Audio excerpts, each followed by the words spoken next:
Hello! Ayan. Hello, magandang araw mula dito sa The Hague, sa Netherlands. Kasama ko ang asylum seeker. Maawa na kayo. Wala na akong bayan. Kawawa naman ako.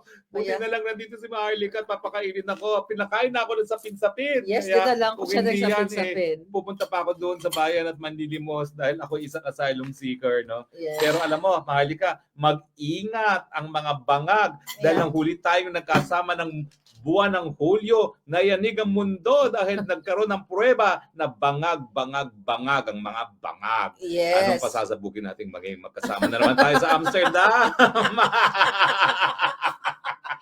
Nung last time nayanig sila, kala nyo ha, wala kami ebidensya na bangag kayo ha. Hoy, ang sasabihin ko pa sa inyo, 3 verification meron kami. Kaya yung mga kasinungalingan na sinasabi ng mga ahente-ahente nyo na wala namang alam, wala po yan sinabi sa mga high-tech verification na ginawa ng mga Amerikano at iba pang mga lahi, no? 3 verification po yan. Yes. Kaya nga, mag-isip kayo ano na naman ang mangyayari sa inyong magkasama na naman ang Maharlika at si Spokes Harry, di ba? Correct. Mayanig na kayo dahil malapit nang matapos ang iyong mga panahon at ang mga Pilipino gising na sa katotohanan na kinakailangan ng tunay na pagbabago na imposible habang nandiyan ang mga bangag. O,